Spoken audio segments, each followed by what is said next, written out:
আপনিও ইউপিআই ব্যবহার করেন, অর্থাৎ ফোনপে, গুগল পে, সেখান থেকে টাকা ট্রান্সফার করতেছেন। এখন ধরুন কোনো ভুল ইউপিআই নাম্বার অর্থাৎ ফোনপে, গুগল পেতে টাকা পাঠিয়েছেন।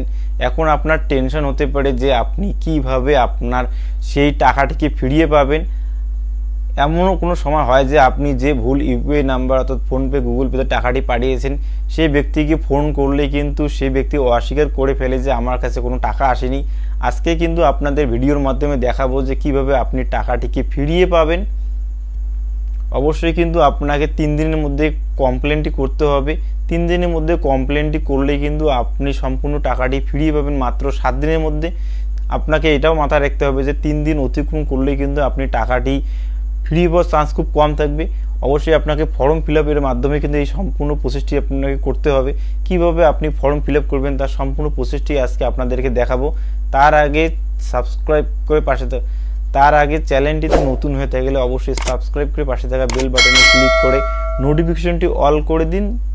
আপনজনকে শেয়ার করে ইনফরমেশন দেওয়ার চেষ্টা করুন। তাহলে চলে যাক সরাসরি মোবাইল স্ক্রিনে।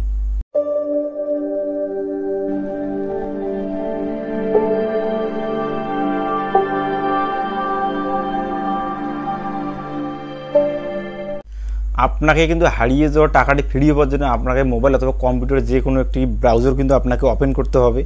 তো আমি আমার ব্রাউজারটি ওপেন করে নেব। ব্রাউজারটি ওপেন করার পর আপনাকে সার্চ বক্সে আপনাকে সার্চ দিতে হবে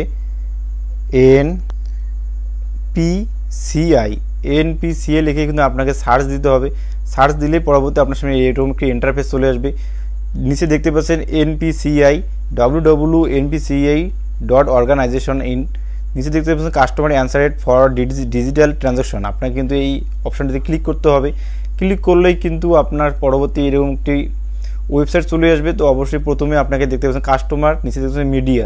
তো আপনাকে কিন্তু কাস্টমারে ক্লিক করতে হবে। ক্লিক করলে পরবর্তী আপনার সামনে এরকম ইন্টারফেস চলে আসবে। ইন্টারফেস নিচে স্ক্রল ডাউন করলে দেখতে পারবেন ইউপিআই কমপ্লেন। আপনাকে কিন্তু ইউপিআই কমপ্লেনের মাধ্যমে কিন্তু আপনি টাকাটি ফিরিয়ে পাবেন। ইউপিআই কমপ্লেনের মাধ্যমে টাকাটি ফিরিয়ে পাবেন। আপনি ইউপিআই কমপ্লেনটি ক্লিক করতে হবে। পরবর্তী আপনার সামনে এরকম কি ইন্টারফেস চলে আসবে। ইন্টারফেস চলে আসলে নিচে আপনাকে স্ক্রল ডাউন করতে হবে। স্ক্রল ডাউন করলে কিন্তু আপনি দেখতে পারবেন transaction, pin, account register, SIM, log in, Aadhaar. আপনাকে কিন্তু ট্রানজাকশনে কিন্তু আপনাকে ক্লিক করতে হবে, কারণ আপনি ট্রানজাকশন ভুল অ্যাকাউন্টে পাঠিয়েছেন টাকাটি। আপনাকে ট্রানজাকশন কিন্তু আপনাকে ক্লিক করতে হবে। ক্লিক করলে প্রথমে কিন্তু দেখতে পাচ্ছেন কমপ্লেন, নিচে দেখতে পাচ্ছেন ট্রানজাকশন। আপনাকে দেখতে হবে সিলেক্ট ট্রানজাকশন। আপনাকে নিচে দেখতে পাচ্ছেন এই সিলেক্টে ক্লিক করতে হবে। ক্লিক করলে নিচে দেখতে পাচ্ছেন পার্সন টু পার্সন, তার নিচে দেখতে পাচ্ছেন পার্সন টু মেথড। অবশ্যই কিন্তু আপনাকে পার্সন টু পার্সনে ক্লিক করতে হবে, যেহেতু আপনি ভুলবশত টাকাটি পাঠিয়েছেন। আপনাকে কিন্তু প্রথমে পার্সন টু পার্সনে ক্লিক করতে হবে। নিচে দেখতে পাচ্ছেন সিলেক্ট ইউজ ট্যাব। তো আপনাকে কিন্তু এখানে সিলেক্ট করতে হবে আপনি কোন কারণে আপনি টাকাটি পাঠিয়েছেন বা একটু প্রুফ দিতে হবে। সাইটে কিন্তু আপনাকে এরকম করে ক্লিক করতে হবে। ক্লিক করলে থার্ড অপশানটি দেখতে পাচ্ছেন আনকারেক্টলি ট্রান্সফার টু আদার অ্যাকাউন্ট। এই থার্ড নাম্বার অপশানটি কিন্তু আপনাকে কিন্তু ক্লিক করতে হবে। থার্ড নাম্বার অপশানটি ক্লিক করার পর পরবর্তী যে আপনাকে এখানে দেখছেন কমেন্ট সেন্টার। তো অবশ্যই কিন্তু আপনাকে যে কোনো একটু কমেন্ট করতে হবে। আপনাকে কমেন্ট করে লিখতে হবে hello UPI, hello hi sir, my problem has been. আপনাকে যে কোনো একটু কমপ্লেন করতে হবে বা কমেন্ট করতে হবে। এখানে কিন্তু আপনাকে আমি ধরে দেবো ইউপিআই লিখে দেবো। ইউপিআই লিখে দেওয়ার পর নিচে দেখবেন ট্রানজাকশন আইডি। কিন্তু আপনাকে এই ট্রানজাকশন আইডি কোথায় পাবেন? আপনি যে ফোন নাম্বার অর্থাৎ যে ভুল ইউপিআই নাম্বারটি ট্রানজাকশন করেছেন সেই ভুল ইউপিআই কিন্তু আপনাকে একটা ট্রানজাকশন আইডি দেওয়ানো হয় বা টাকা পাঠানোর সময় সেই ইউপিআই বা অর্থাৎ ট্রানজাকশন আইডিটি কিন্তু আপনাকে এখানে সিলেক্ট বা অর্থাৎ আপনাকে ফিল আপ করে দিতে হবে। আমি আমার ট্রানজাকশন আইডিটি কিন্তু এখানে আপনাকে ফিল আপ করে দেবো। ট্রানজাকশন আইডিটি কিন্তু আপনাকে ফিল আপ করে দিতে হবে এখানে ট্রানজাকশন আইডির ঘরে। এখানে ফিল আপ করার পর নিচে দেখতে পাচ্ছেন সিলেক্ট ব্যাঙ্ক। তো অবশ্যই কিন্তু আপনাকে সিলেক্ট করতে হবে আপনি কোন ব্যাংকের গ্রাহক অর্থাৎ কাস্টমার। এখানে কিন্তু আপনাকে সাইডে কিন্তু আপনাকে ক্লিক করলে কিন্তু আপনাকে সমস্ত এখানে ব্যাংক দেখাবে। আপনি কোন ব্যাংকের কাস্টমার অর্থাৎ গ্রাহক সেই ব্যাংকটি কিন্তু আপনাকে এখানে সিলেক্ট করতে হবে। যেহেতু আমি এসবিআই অর্থাৎ স্টেট ব্যাংক অফ ইন্ডিয়া গ্রাহক, আমি এখানে সিলেক্ট করে দেবো। নিচে দেখতে পাচ্ছেন please enter your UPI ID. আপনাকে ইউপিআই আইডি দিতে হবে আপনার নিজের।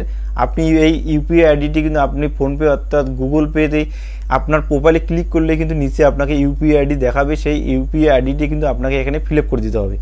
তো আমি আমার ইউপিআই আইডিটি এখানে ফিল আপ করে দেব। আমি আমার ইউপিআই আইডিটি এখানে আমি ফিল আপ করে দেব। ইউপিআই আইডিটি ফিল আপ করা হয়ে গেলেই কিন্তু নিচে দেখতে পাচ্ছেন অ্যামাউন্ট। আপনাকে কিন্তু এখানে অ্যামাউন্ট সিলেক্ট করতে হবে, আপনি কত টাকা পাঠিয়েছেন সেই অ্যামাউন্টে কিন্তু আপনাকে এখানে দিয়ে দিতে হবে। তো আমি আমার অ্যামাউন্টটি এখানে দিয়ে দেব। অ্যামাউন্ট দেওয়া হয়ে গেলে কিন্তু আপনাকে নিচে স্ক্রল ডাউন করতে হবে। নিচে স্ক্রল ডাউন করলে দেখতে পাচ্ছেন ডেট অফ ট্রানজ্যাকশন। আপনাকে কিন্তু সেই ডেটটি দিতে হবে, যে ডেটে কিন্তু আপনি টাকাটি পাঠিয়েছেন সেই ডেটটি কিন্তু আপনাকে এখানে সিলেক্ট করতে হবে। সেখানে কিন্তু আপনাকে ডেটটি সিলেক্ট করতে হবে। এখানে ট্যাপ করলে কিন্তু আপনাকে এখানে ক্যালেন্ডার দেখাবে, তো অবশ্যই কিন্তু আপনাকে সেই ক্যালেন্ডারের ডেটটি সিলেক্ট করতে হবে। তার নিচে দেখছেন please enter your Gmail ID. আপনাকে এই জিমেল আইডি চালু রাখতে হবে। এই জিমেল আইডির মাধ্যমে কিন্তু আপনি সেইখান থেকে সমস্ত কথাবার্তা আপনি করতে পারবেন। এখান থেকে আপনাকে হেল্প যাবে বা আপনার সমস্ত এখানে করতে পারবেন।